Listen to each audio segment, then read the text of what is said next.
Hey guys, I just wanted to give you guys an update on how my garden is doing 1 year from now. It's not exactly 1 year, but it should be 1 year, almost identical. So I'm gonna walk you through my garden and see what survived, what hasn't, what are new, and other fun stuff as well. You guys can do this as well on a budget as long as you do your research and be able to really understand how plants work indefinitely. I will show you some of my failures. I will also show you some of my success, and we'll see how everything turns out from 1 year from now. Then here we have my some of my plants acclimating into the soil before you put them outside, get them ready. We have the Variated Calmondrin. So it smells really good. You see tons of foliage and tons of fruit on this. And then we have 3 phenomenal fig trees, which are really ideal for anybody who wants very small, compact fig trees that can be in their home all year round as long as they have direct sunlight. So first up, we also have my strawberry. This is the red sparkling supreme strawberry. I am propagating the strawberries into 2 different pots here so they can grow and produce way more strawberries. We have one that's currently producing. I just took off a few of them already and they taste phenomenal. Now, this is the actual Variated Calmondrin that you guys just recently saw.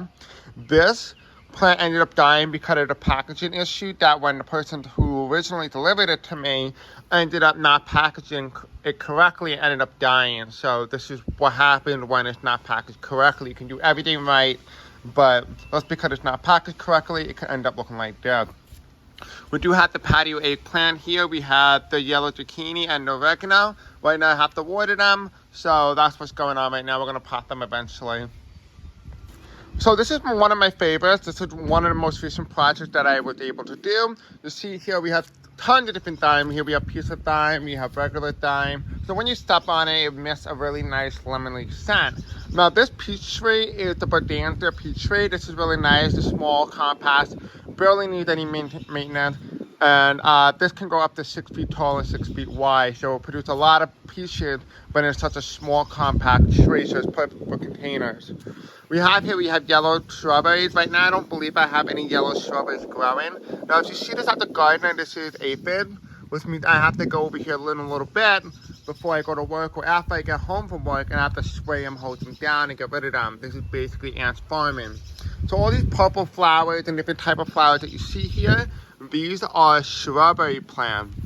So they are companion plants with the peach tree, which is perfect because it provides a living mulch for the ground, which means I barely have to water this thing. I barely water this entire pot maybe once every week. And that would be basically it. Also, let me show you the peach that we have here. We do have a peach growing, which I'm really excited about. We have the same one going on here, the same exact setup, except the only difference is we have the variated lemon thyme. That's the only difference here. We do also have some, I'm trying to find you guys strawberries, but it doesn't seem like I'm finding any. Oh look, where am I here? You see the strawberry that we have right there? And then we also have yellow strawberry, which is a really cool one. It's a yellow wonder. So it's not going to get, red, it's just gonna say yellow. Now you starting to see these blooming, they're gonna smell amazing. Again, this is also the Bonzana Peach tree as well. I wanted 2 of them, but kind of make it look nice and pretty. We have the blue Adirondack potatoes here. We have the brown turkey fig tree. We actually got this at Home Depot. Now I don't really like Home Depot because some of the stuff do not die or do not live, but this is the fig tree. This is a hardy fig tree. This is going to survive. So you can put this in the ground. I'm just going to leave this in a pot and let it produce figs. This is going to be a massive fig tree, and I just love the foliage.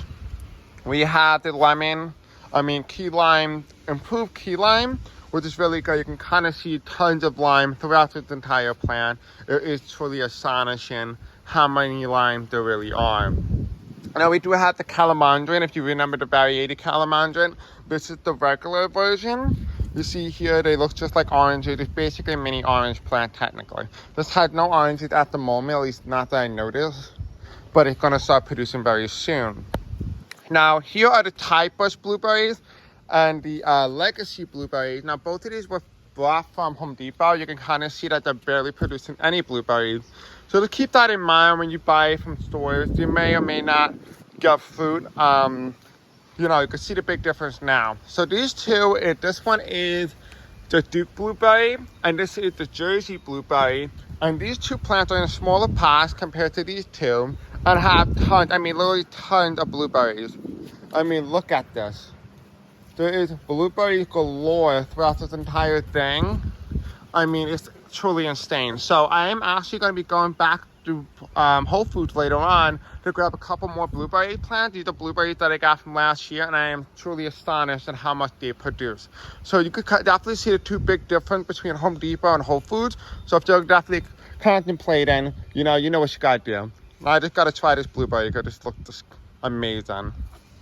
So now here's my raspberry plant. These are two of my raspberries here. They look basically the same because they're in the pot, but they grow such a large amount of foliage. But, I mean, look at these raspberries. I mean, look at that. They're loaded absolutely this year with raspberry. Like last year, the thing was a heavy producer. But, sorry, I'm like eating, but you can see all the raspberries. I mean, this plant is loaded with raspberry. You can see all that.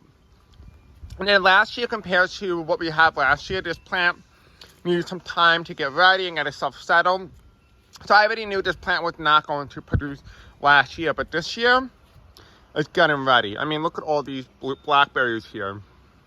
So, you know, time is going to pass. This is what I always tell my dad. My dad's like, well, we need food now. I said, yes, but also at the same time is going to pass regardless.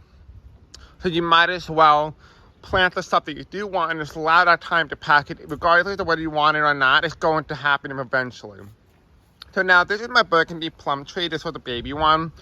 You can kind of see there's nothing really on here. This is basically a plant that went dormant because of the late frost. So this sometimes tends to happen. The best way to know if a plant is alive or not is to basically check the rootstock here is green, so the plant is still alive. It's just in dormancy because of all the cold and everything we had. So this plant is not going to bloom this year, but it's still alive. So don't throw a plant away if it looks like this.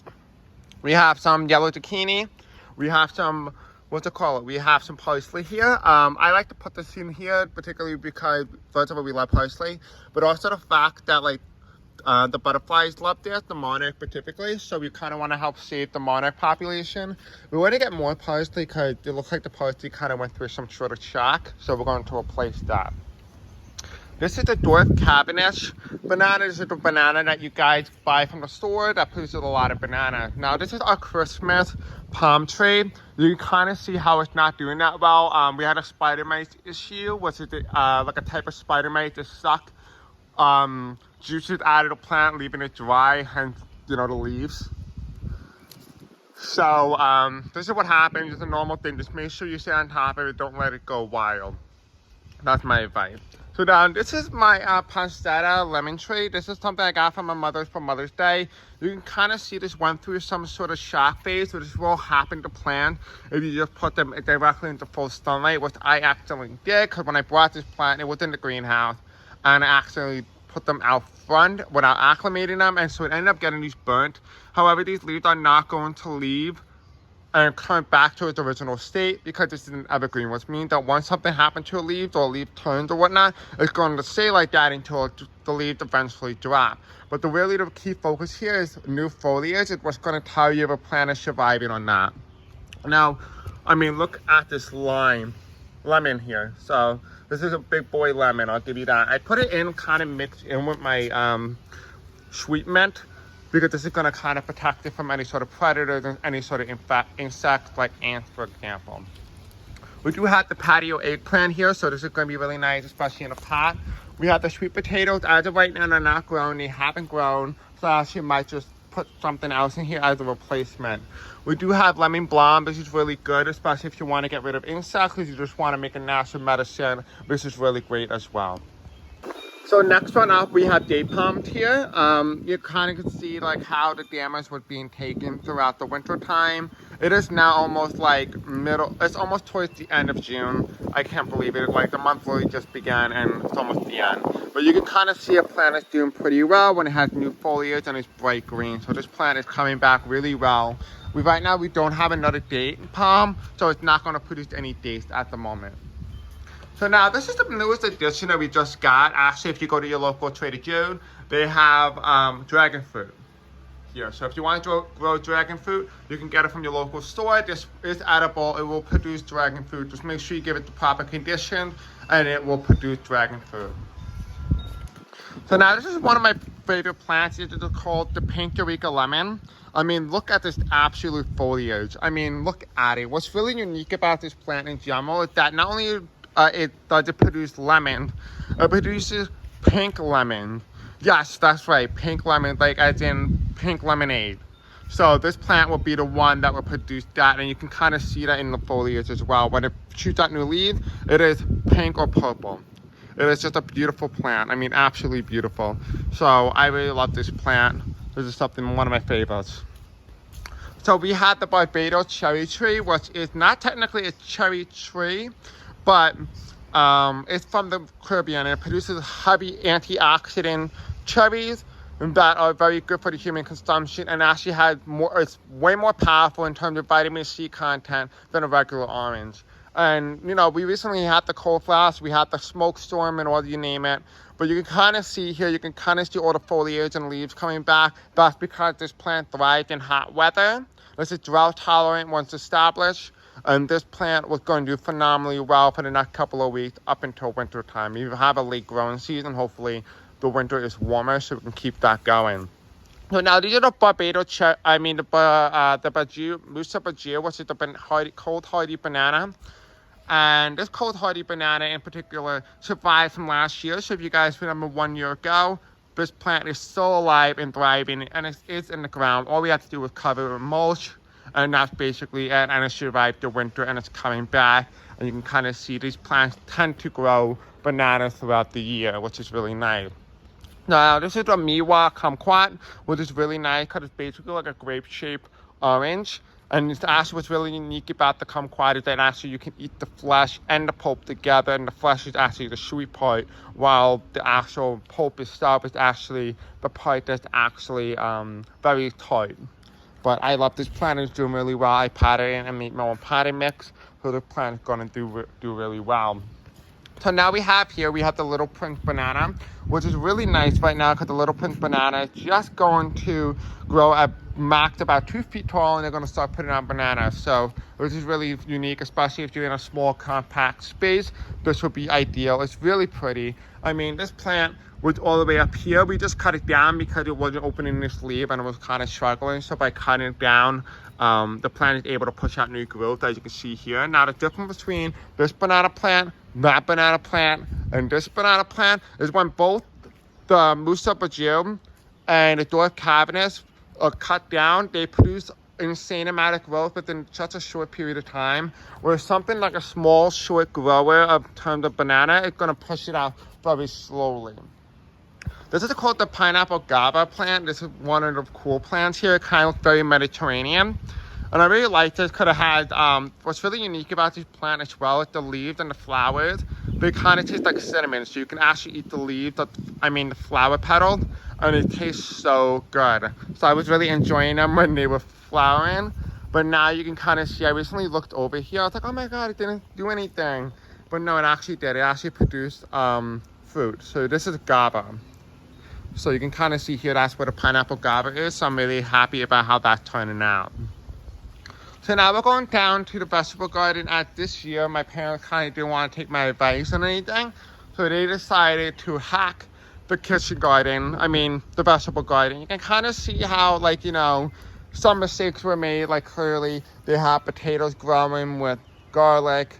They have, like, some sort of peppers here. You know, you can kind of see they're getting bitten in the soil. So most of the stuff is not going to survive, unfortunately. We have broccoli here that's been, like, over, what's the word? It's sprouted, which means this is no longer edible, but it's great for pollinators, so that's why I kept it in there. Then we have tons of these as well, different type of peppers. Then we have tomatoes. They didn't really prepare this correctly, and I'm just shocked at why they didn't do that. But we do have oregano starting to bolt, which is a big problem and a big issue. You don't want oregano to bolt because once a plant bolts, which basically means flower, that basically indicates that the plant is basically done for the season. You don't want that because you want it to keep producing foliage. So you want to make sure that you are making sure that you're preventing that plant from bolting, because once it bolts, it's over. So now we have kiwi. So we have my kiwi plant here right now. Unfortunately, it's not producing any kiwi. So that's kind of sad. But this is my white grape here. So this is really nice. This plant is struggling a little bit. I don't know why. But it's going to rain a little bit. So I'm not watering anything right now. Just allow that to take over. But we do have some white grape forming this year, which is really exciting. We didn't have any grapes last year, so I got to taste a little bit before it establishes itself. But what's really unique about this one is it's called the red seeded grape. And so this plant is gonna produce red grapes, but it has seeds in it. And I mean, this plant is absolutely loaded. Like, we have tons of grapes throughout this entire plant. So we are going to get a lot of grapes this year. So I'm really excited about that. Okay, so one of the major problems that I had from last year, as you guys remember, these plants were doing really well. These are the orange trees and the honey Kumquat tangerine tree. You can kind of see there's a big difference going on here. This year, they were attacked by spider mites. Unfortunately, I was reading something on the internet that said that spider mites are good. Just don't believe everything you hear on the internet, because this will end up becoming what happened to the tree. So just make sure you're very wary. Make sure you join Facebook group. That's what I do. I join Facebook group, ask people when I don't know something. It's okay to ask, because other people may know more than you, and that's okay, because you might be able to have advice. You might be able to save your plant. So this is the Valentina orange. It's producing oranges now. We have the honey Kumquat. It's starting to come back, which is really exciting. So I really hope to see how this plant's gonna come out. This is the Hamlin orange. I cut it down to the rootstock. My fault. I should have allowed it to kind of like grow it on its own pace, but I didn't. But this plant is coming back. So this is the Hamlin orange. Then here is also another one. It's that big one. This is the same exact one. This one was really hardy, I gotta say. I mean, this is the Valentina orange, and this is just putting on such new growth here. We're gonna have a lot of oranges. I'm gonna have to filter this out when they do put oranges on it. But, there are times here where you kind of don't get what's happening. These leaves start to, dry up. But that's just because the plant might be too old. Not exactly sure what exactly happened, but this plant is coming back, so we'll see what happens. So we are in the midst of starting the greenhouse. So I will keep you guys updated on that. And we do have the window that we're gonna use for the greenhouse. So this is really nice. We have a nice green window, so this is gonna be really exciting. We actually finally just got started on the project. So welcome to my orchid. So I'm gonna take you there now. So we have my July Alberta peach tree, which means that this is going to be the first tree of the entire season that's going to be able to shut fruit early. So you kind of see here, it has a peach. This was just planted back in February, and it's doing phenomenally well. It didn't grow as much as I would have liked, but it is producing a peach, and that is really exciting. One peach, that's all I need to be happy. So now this plant is suffering. I don't know exactly what it's suffering from, but it is doing something. That is the one word I would say. It's doing something, and this plant doesn't seem to be doing that healthy, so I'm going to try to figure out what I could do. This is the Alberta peach tree. This is the fastest growing peach tree I have ever had. If you look at from 1 year, from last year till now, the tree has grew humongous. I mean, if you were to compare it to this tree, which is approximately about now, probably say about 10.5 feet tall. If you look at the tippy top, this plant is about a good 9. And this plant, when I planted it in the ground last year, was about a good 3 feet. So this plant grew humongous in such a short period. Now, a lot of you guys are probably dying to hear about all the peaches. We have tons of peaches loaded on the tree. It's not as many as we had when we first, in the springtime, but it is what it is. This is completely normal when you drop peaches. You definitely want to remove any sort of fruit on the ground, because that is not good overall, because you definitely do not want fruit on the ground, because that can cause fungus and animals and insects to live inside that, and they can come out next year, which is very dangerous for your plant in general. We do have here, this is the burgundy red plum. It is producing plums here, but this plant has so many plums, and it unfortunately dropped a lot of them, so we'll probably only get a few plums this year. Probably just because of the weather, but compared to a few weeks ago, the leaves were yellow and now they're green, and that's because of the cold and fluctuation in temperature. This plant has started to calm down and realize, hey, it's actually summer, so that's good news. So this is my Bartlett pear. So this plant unfortunately did not produce any pears this year. It did not even set flowers, but it is doing really well, which I'm really excited about. The only thing is, this is suffering from parvus, which is also what apples get. So if apples have it, also your pears will get it as well. So you definitely want to treat it as soon as possible. This is parvus. So here's my butterscotch pear tree. So this plant is producing a lot of foliage, not as big. It's actually the slowest growing pear tree I have ever seen. I mean, compared to last year, compared to this one, this one barely grew in terms of height and size, which is very sad, to be honest. This year was really sad. It did put off flowers this year to try to produce fruit, but unfortunately nothing was able to pollinate it, so it did not produce anything this year. So we have my Honeycrisp apple. So this one was from Lowe's. You can kind of see here, it kind of looks very cheesy. So I don't recommend getting fruit trees from anywhere like the big box stores. I would recommend getting them from your local nursery. Or if you want cheaper options, just message me in a YouTube video comment and I will give you websites where I buy my trees from. And you have such a huge selection. Just as long as you know what you're properly doing, then that would be ideal. So this is my Freedom apple. This one is doing really well. This is kind of be like a cold hardy. The reason why I got the Freedom apple was to pollinate the Black Arkansas and the Honeycrisp apple. But right now it did not produce any apple this year, which is sad, unfortunately, because we can't go apple picking in our own backyard. But this is nice to begin with. This is also, like I said, suffering from apple rust, which is really sad. So I'm gonna have to treat this and get all 3 of these treated as soon as possible. So now we have the Black Arkansas apple, which is really unique. This is the rarest apple tree that I know. I might be wrong on that, but this is very rare in general. You can kind of see the foliage is very green. I mean, it is just a beautiful foliage. And I don't know how, but this plant somehow managed to produce an apple. There's another apple here. I don't know where it went. Oh, I guess it fell off. That's sad, that's unfortunate. But yeah, so we have an apple. I don't know how long this apple is going to last on the tree. It's going to end up dropping it most likely, just on a simple basis that this plant needs to have an established root system. And I want it to survive this winter, so yeah. But it is astonishing how this apple tree somehow managed to produce apples when the 2 other apple trees did not even flower or bloom, which is very essential for this plant to pollinate itself. But this is not a self-pollinating variety, so I don't really know exactly how it's pollinated. But regardless, I'm happy we have an apple. So that is good news that this is pollinating. This is called the Black Arkansas apple. What's really unique about it is jet black apples in color. And they can last in the fridge up to 6 months. And as they are in the fridge, the longer they are in the fridge, they will become from tart all the way to vanilla tasting sweet. So that's really unique. Now, a lot of you guys may have remembered from last year, this plant was dormant because it went into some sort of shock.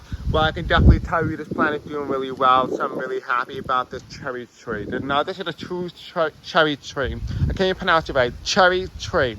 So this is the true one, so I'm really happy how it's turning out. It's a little small, but it's putting on way more growth than the pear tree, so that's really good. Now, this one is the bubblegum plum. And this one actually produces flowers that smell like bubblegum and taste like bubblegum. So we actually have here, we have 3 plums here. So this tree we actually might end up getting plums from compared to the giant one. So I'm really excited about that. You can kind of see the plums here, so that's going to be fun. And this is my early Alberta peach, which means it should be ready for eating sometime around June or July. You can kind of see a lot of peach droppings, which I have to come over here eventually and start picking them up before it starts raining. But we have tons of peaches. So if you guys remember from last year, this plant only had 1 peach, and that peach was phenomenal, which is why I got 3 others of different types of the same variety. And so yeah, I really love this peach tree in general. It's one of my absolute favorites. So I can't wait to actually enjoy some of it. Unfortunately, you know, the ants got to it and kind of made it like dry and stuff. So just make sure you realize who your enemy is, and that is the ants, aphids, and spider mites, because they will try to destroy your plant before you even get the harvest from it. So just make sure you guys keep aware of that. You know, you don't want this ended up happening, but this is my peach tree, so I hope you guys enjoy this. So yeah, so that is my garden 1 year from today. You can kind of see some things ended up not showing up, and the things that don't show up didn't end up making it, and some of them did. We actually made mistakes on, like the blue Java banana. Unfortunately, we accidentally killed it due to misinformation on the internet. The pomegranate did not make it. The artichoke did not make it. We have tons of plants that didn't make it, but we have tons of other plants that do make it. So I'm basically saying here that just because something something dies doesn't mean that you're a bad gardener. It just means that it takes trial and error. So don't really doubt your stuff. But this is my garden, and I hope you guys enjoy it 1 year from today. Bye.